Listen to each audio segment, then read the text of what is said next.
dear soul, come closer. You have felt something deeply, and even when others dismissed your intuition, a quiet part of you kept recognizing the truth. I am Kaelon, one of the elders of the Arcturian Council. By the end of our time together, you'll understand why your intuition has been so accurate and how the proof unfolding around you can become a gift of trust rather than a source of fear. But first, let me share something I've observed across many ages, something that might bring you comfort. When truth begins to reveal itself, people may react with shock, uncertainty, or even trembling. But that does not mean you imagined what you sensed. Your inner knowing was not foolish. You were noticing what your heart and spirit had already recognized. Stay with me gently until the end, and take only what brings you peace. If these words resonate, share in the comments what your intuition has been showing you. And I'm grateful you're here with me now. Before we go deeper, if everything shared in this message resonates deep in your spirit, if you've always sensed something shifting inside you but couldn't name it, then you need to see what I've put together. It's called The Dark Side of Spiritual Awakening, a complete guide with 13 chapters covering every phase of this journey, plus 9 exclusive tools including emergency cards, shadow work, and 30 days of channeled guidance from Kaelon. I also built an exclusive app so you can carry everything with you, but I need to be honest, I'm only keeping this available for a limited time. Once I close access, it's gone. The link is in the first pinned comment. If your soul brought you to this video, don't ignore what it's telling you right now. Now, dear one, let us sit gently with what has been revealed to you. I understand why this experience may have left you feeling both validated and unsettled. When your intuition has been whispering for a long time, and reality finally begins to confirm what you sensed, relief and trembling can arrive together. One part of you says, I knew it. Another asks, how did I know?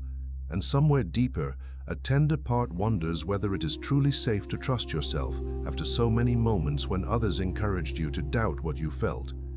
This is often the strange threshold that follows recognition. You expected proof to bring perfect peace, yet confirmation may uncover emotion that was waiting for permission to move. Tears may rise without warning. Your body may feel tired, your thoughts may become quiet, or you may suddenly want to withdraw from conversation. You might even feel anger toward those who dismissed you, or grief for the years you spent abandoning your own perception. None of this means your intuition was wrong. It may simply mean that your body is catching up with what your deeper awareness already recognized. I have witnessed this moment among countless awakening souls. The revelation is not always the beginning of a new mystery. Sometimes it is the first light entering a room that has been closed for too long. In that light, you do not see only the truth outside yourself. You also see the places within you that were frightened, silenced, or left waiting to be believed. There is an important distinction between intuition and fear. Intuition does not usually arrive with a frantic demand to prove itself. It is often quieter than fear, steadier than suspicion, and less interested in making you feel powerful than in helping you remain aligned with what is real. It may appear as a subtle tightening in your body, a gentle hesitation, a dream that continues to speak through its feeling, or a sense that something does not belong in your field. It may also arrive as an inexplicable peace around a choice that others cannot understand. Fear can be loud, intuition can be soft, yet softness should not be mistaken for weakness. Fear often rushes you toward certainty because it believes certainty will save you. Intuition may ask you to slow down, observe, and let the truth reveal itself in its own time. Fear wants you to react before the door closes. Inner wisdom knows that what is truly meant to be understood will not require you to destroy your peace in order to see it. Many souls have been taught to trust only what can be measured by someone else. They dismiss the feeling in their chest, the dream that lingers after waking, the repeated inner nudge, or the quiet knowing that appears before evidence has gathered. They are told they are too sensitive, too imaginative, or too emotional. Eventually, they begin handing their inner compass to people who may not even know where they are going. Then one day, the truth becomes visible. A conversation reveals what you had sensed. A person's actions finally match the concern you could not explain. A door closes in a way that protects you from a path you were trying to force open. A pattern repeats so clearly that you can no longer call it coincidence. In that moment, you may realize that your awareness had not been trying to frighten you. It had been trying to prepare you. Still, dear one, hold this wisdom with tenderness. A confirmed intuition does not mean every fear is a prophecy. It does not mean every uncomfortable feeling points to betrayal, danger, or hidden intentions. Sometimes the body remembers an old wound and responds to the present as though the past has returned. Sometimes exhaustion turns ordinary uncertainty into a warning. Sometimes longing becomes so intense that we mistake emotional urgency for divine guidance. This is not a reason to distrust yourself again. It is an invitation to become more intimate with the different voices within you. Ask yourself gently, is this a present moment knowing, or is an old memory asking to be comforted? You do not need to answer immediately. You can notice what happens after you sleep, eat, breathe, and step away from the opinions of others. True discernment grows through patience. You do not need to make a sudden decision simply because you have received a sign. Allow the feeling to breathe. Notice whether it remains steady when your nervous system is calm. You might ask, does this knowing bring me closer to clarity, dignity, and peace, or does it pull me into panic and compulsion? Guidance may be difficult, but it does not need to humiliate you. A boundary may be uncomfortable, but it does not need to turn you cruel. A truth may be painful, but it does not require you to abandon your humanity.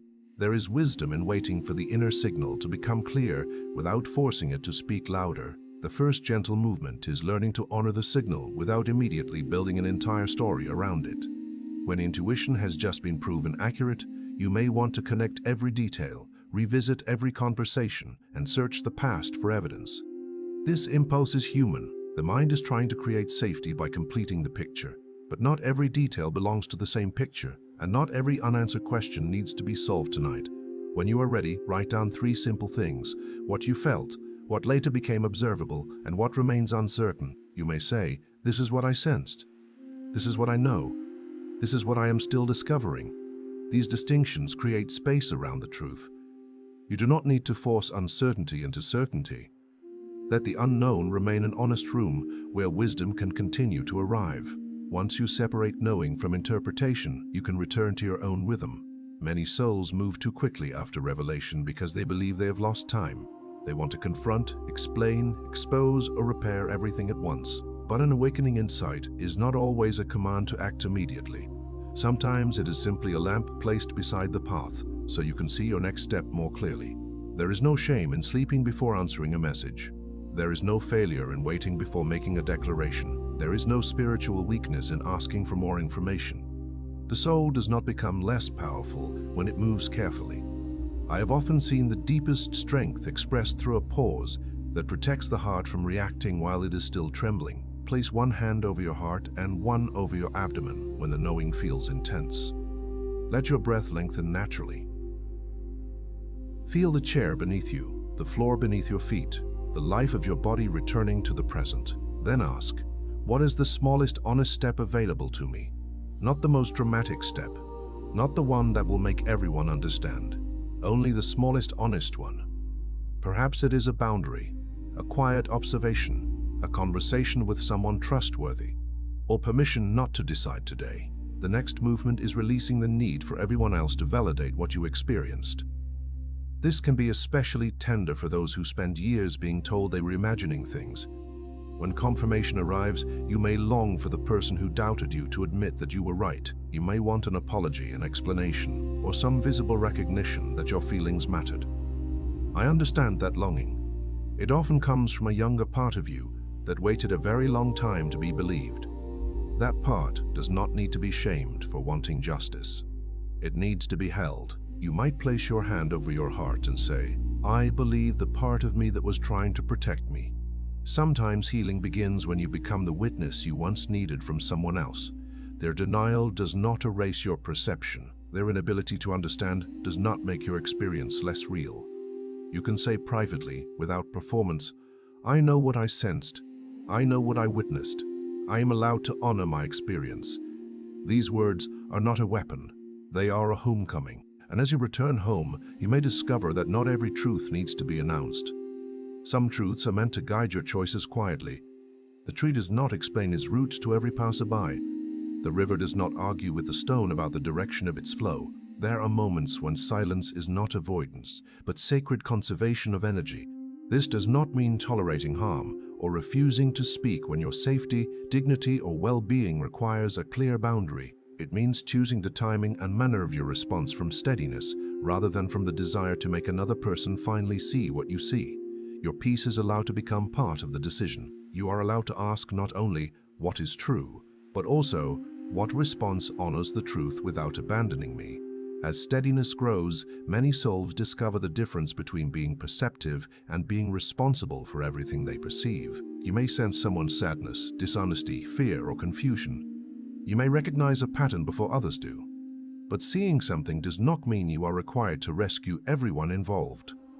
This lesson can feel painful for compassionate beings. You may have been praised for anticipating other people's needs, soothing their moods, and carrying what they refuse to carry. Perhaps your intuition became a survival tool long before it became a spiritual gift. You learned to read the room because reading the room helped you remain safe. You became alert to every shift in tone, every silence, every movement behind the words. Now you may allow awareness to inform you without obligating you. You can notice the storm without becoming the sky. You can love someone without entering the confusion they have chosen. You can offer kindness without abandoning your center. This is not a closing of the heart. It is the creation of a doorway through which love can move without consuming you. When you feel another person's energy strongly, ask, is this mine to hold, mine to witness, or mine to release? Sometimes the answer is clear, sometimes it takes time. But the question loosens the old belief that sensitivity requires self-sacrifice. Compassion without boundaries becomes exhaustion. Compassion with discernment becomes a form of sacred strength. By now, something within you may already be shifting. The recent signs were not only confirming an external circumstance, they were revealing your relationship with your own inner authority. For a long time, you may have waited for permission to trust what you knew. You looked for someone wiser, louder, or more certain to tell you that your perception was valid. But the deeper gift is not merely discovering that you were right about another person or situation.